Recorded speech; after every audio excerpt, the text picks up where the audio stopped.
Fascist সরকারকে বেঁচে থাকতে দীর্ঘায়িত করতে যারা সাহায্য করেছিল, বিশেষ করে জাতীয় পার্টি এবং 14 দল, এরা যদি না থাকতো, এরা যদি তাদেরকে সহযোগিতা না করতো, তাহলে এত বোধহয় ধ্বংসাত্মক কার্যক্রম ফ্যাসিস্ট সরকার করার সাহস হতো না এবং তারা সে সুযোগ পেত না।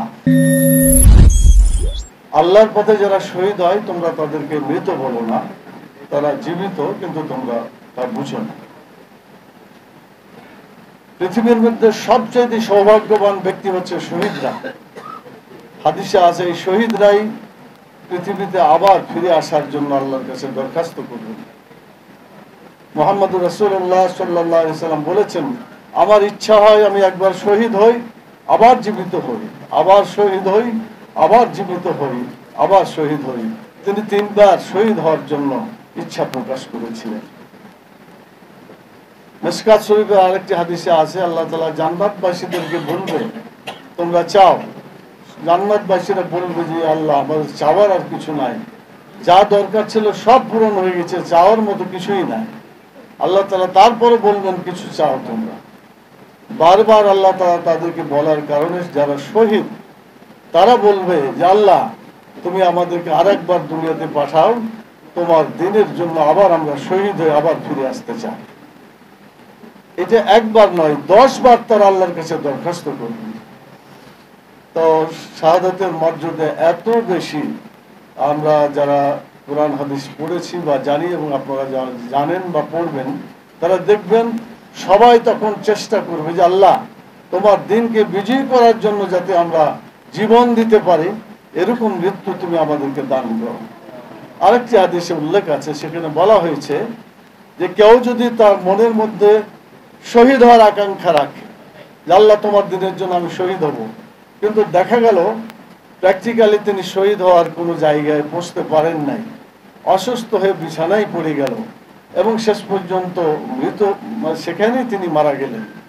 রাসূল সাল্লাল্লাহু আলাইহি সাল্লাম বলছেন যে এই ব্যক্তির ব্যাপারে তার ভাষা হল, এই রাসূলুল্লাহ সাল্লাল্লাহু আলাইহি সাল্লামের ভাষা যেটা ছিল, ফালিউবাল্লিগু শাহাদা ওয়ালাউ মাতা আলা ফিরাশিহি আও কামা ক্বালা রাসূলুল্লাহ সাল্লাল্লাহু আলাইহি ওয়াসাল্লাম, ওই লোক যাকে আল্লাহ তাআলা শহীদ করার জন্য, তিনি শহীদ হওয়ার জন্য আল্লাহর কাছে দরখাস্ত করেছিলেন, কিন্তু ফিজিক্যালি শহীদ হতে পারেন নাই, বিছানায় পড়ে মারা গেছে।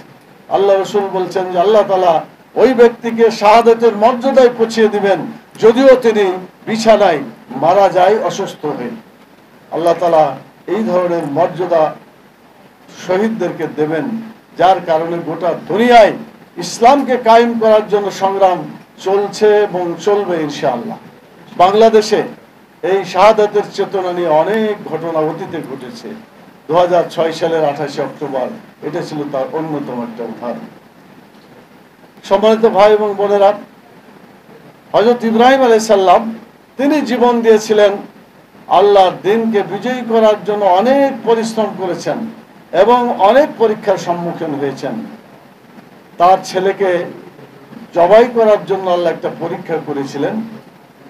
নিজের ছেলেকে জবাই করা কত কঠিন, তারপরেও তিনি সেটা হাসি মুখে নিয়ে ছেলেকে জবাই করার জন্য উদ্যত হয়েছিল। আসলে তিনি জবাই করেছিলেন, কিন্তু জবাইটা হয় নাই, বাস্তবায়িত হয় নাই, এটা আল্লাহ তাআলার ইচ্ছার কারণে।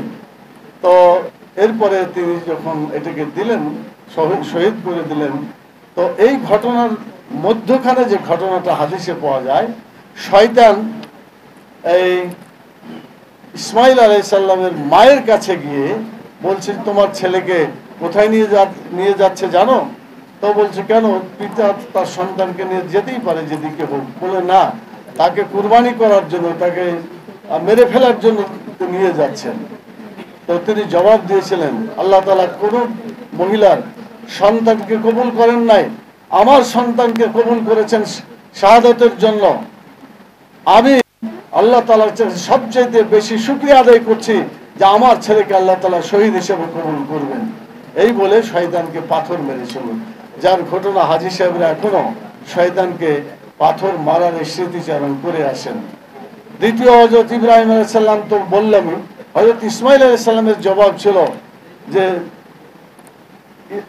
ইয়া আবাতি ফাল মা তুমার সাতাজিদুনি ইনশাআল্লাহু মিনাস সাবিরিন। পিতা যখন বলল যে আমি স্বপ্নে দেখেছি তোমাকে জবাই করব, তখন তার সন্তান ইসমাঈল আলাইহিস সালাম বললেন যে হে আমার পিতা, আপনি আমাকে জবাই করুন, আপনাকে যে অর্ডার দেওয়া হয়েছে সেটাকে সম্পন্ন করুন, আমি সবর করব, আমি আল্লাহর পথে আমি ধৈর্য ধারণ করব। এখানে দেখা গেল বাপ যেমন মা যেমন সন্তান তেমন, তিনজনেই আল্লাহর দ্বীনের জন্য সকল কুরবানি করতে প্রস্তুত হয়েছিলেন। আমি বিশ্বাস করি বাংলাদেশে আবার ওই হযরত ইব্রাহিম আলাইহিস সালামের মতো পিতা দরকার। বাংলাদেশের সকল পিতাকে হযরত ইব্রাহিম আলাইহিস সালামের মতো পিতার মতো হতে হবে দ্বীনকে বিজয়ী করার জন্য। হযরত ইসমাঈল আলাইহিস সালামের মতো সন্তানদেরকে আবার নিজের জীবন বিলিয়ে দেওয়ার জন্য এভাবে প্রস্তুত হয়ে যেতে হবে। যদি আজকের যুব সমাজ, আজকের ছাত্র সমাজ, তারা যদি নিজেকে হযরত ইসমাঈল আলাইহিস সালামের মতো করতে পারেন, আল্লাহর দ্বীন বিজয়ী হবে, এতে কোনো সন্দেহ নাই। এবং হযরত বিবি হাজেরার মতো মা হতে হবে আজকের মাদেরকে, যারা তার সন্তানদেরকে আল্লাহর পথে শহীদ হওয়ার জন্য পাঠিয়ে দিতে পারবেন, হাসি মুখে তাদেরকে বিদায় দিতে পারবেন। এরকম বাপ, এরকম মা, এরকম সন্তান যদি বাংলাদেশে তৈরি হয়, ইনশাআল্লাহ দেশে কোনো ধরনের অন্যায় কাজ আর থাকবে না, জালেম জুলুম আর বাংলাদেশে থাকবে না। এখানে শুধুমাত্র আল্লাহ তাআলার দ্বীন বিজয়ী হবে এবং আল্লাহ তাআলার দেওয়া যে নিয়ামত, যে শান্তি, সেটাই এই বাংলাদেশ সহ সারা দুনিয়ায় প্রতিষ্ঠিত হবে ইনশাআল্লাহ। সম্মানিত ভাই এবং বোনেরা, কথা লম্বা করতে চাই না, জোহর নামাজের প্রায় সময় চলে যাচ্ছে। আমি যে কথা বলে আমার কথাকে সংক্ষিপ্ত করতে চাই সেটি হলো রাসূল সাল্লাল্লাহু আলাইহি সাল্লামের একটা হাদিস, আফজালুল জিহাদ কালিমাতু হাক্কিন ইনদা সুলতানিন জাহির।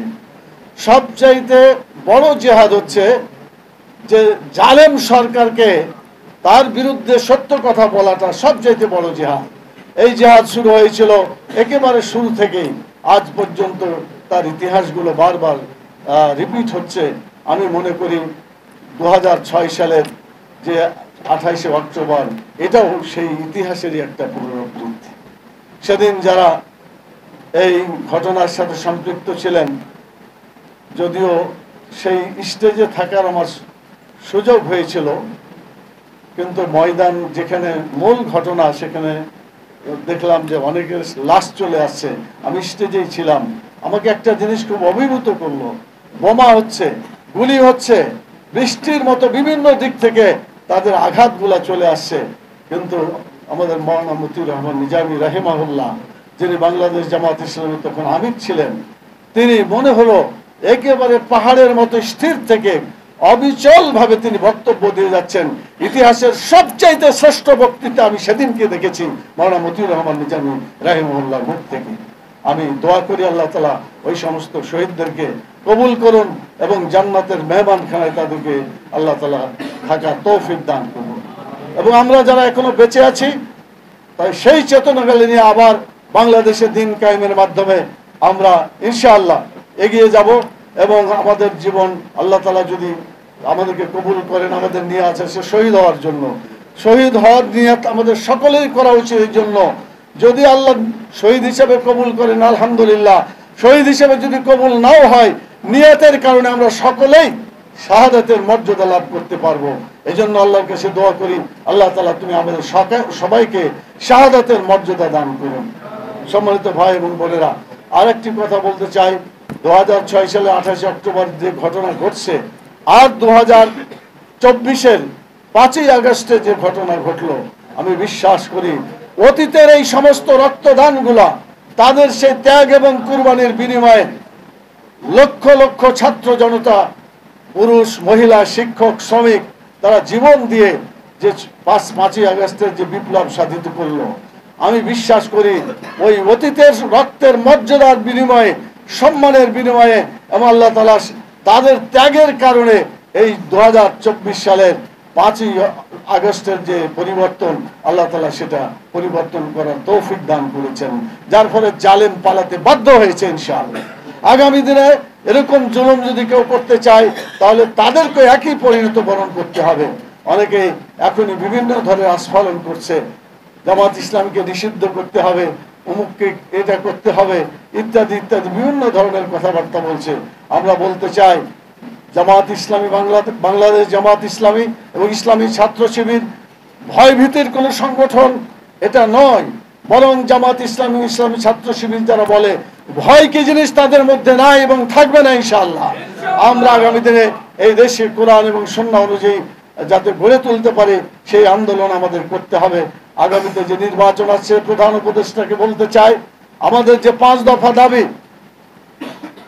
প্রপোর্শনাল মানে আরপিও এবং পরবর্তী তার আগে যেটা ছিল পিআর প্রপোর্শনালিটি যেটা রিপ্রেজেন্টেশন, এই পিআর যেটা হয়েছে এটা দুটা কারণে খুব দরকার। একটা হলো টাকা পয়সা দিয়ে যে ধরনের ইলেকশন করা হয় এবং মারামারি করে ইলেকশন হয়, যদি প্রপোর্শনেট রিপ্রেজেন্টেশন এই পিআর যদি চালু হয় তাহলে এই ধরনের কোনো টাকা পয়সা এবং গুন্ডামি এই সেসব ইলেকশনে করার কোনো সুযোগ থাকবে না। ইলেকশন সুন্দরভাবে পরিচালিত হবে বলে আমরা বিশ্বাস করি। সেই জন্য বাংলাদেশের ইলেকশন এই ধারার মধ্য দিয়ে পিআরের মধ্য দিয়ে যাতে প্রতিষ্ঠিত হয়, এটার জন্য আমরা বর্তমান সরকারকে বলেছি যদি কেউ বিরোধিতা করে তাহলে দরকার হলে জনগণের মতামত নিয়ে গণভোটের ব্যবস্থা করতে হবে। আর গণভোট কারা ভয় করে? যারা মানুষকে ভয় করে, যারা মানুষের মতামতকে ভয় করে, তারা এই গণভোটকে বাধা দিতে পারে। সেই জন্য আমরা বলতে চাই গণভোটের মাধ্যমে এটার সমাধান হয়ে তারপরে নির্বাচন হওয়া উচিত।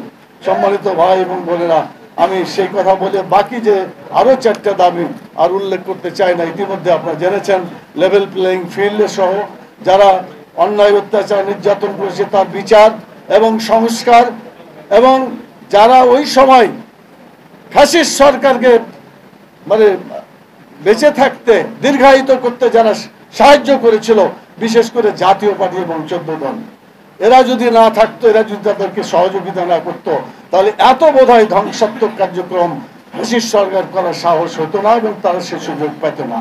কিন্তু অন্যায় করা এবং অন্যায়কে সাহায্য করা এটা কি কোনো আলাদা জিনিস না সমান?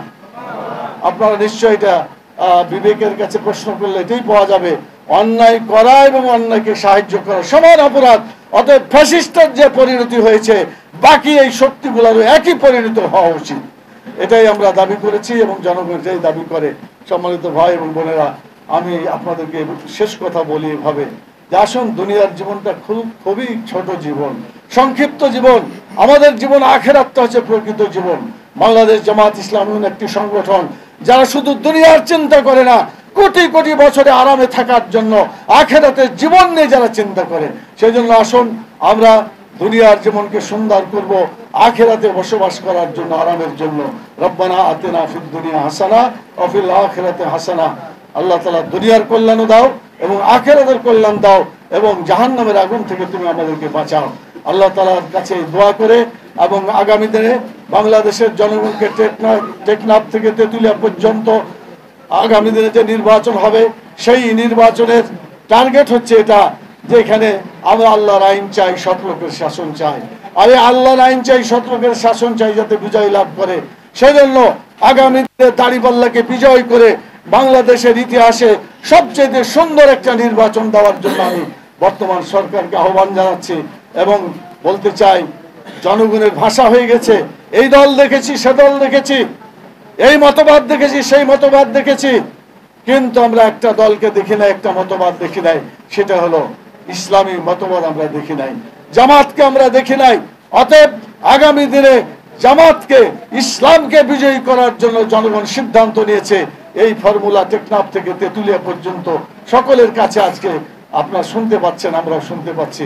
আল্লাহ তাআলা জনগণের এই চেতনাকে কার্যকরী করে আগামী দিনে জামাত ইসলামীর এই নির্বাচনী বিজয় তরুণী যাতে পার হতে পারে, ডাকসু, জাকসু, চাকসু এবং রাকসুর মতো আল্লাহ তাআলা যেন ল্যান্ডস্লাইড ভিক্টরি, একজন বললো যে ভূমিধস নয় পাহাড় ধসের মতো বিজয় হয়ে গেছে। আল্লাহ তাআলা এইরকম বিজয় আগামী দিনে কোরআন সুন্নাহকে বিজয়ী করার যে আমাদের টার্গেট সেটাকে আল্লাহ তাআলা যেন বিজয় দান করেন।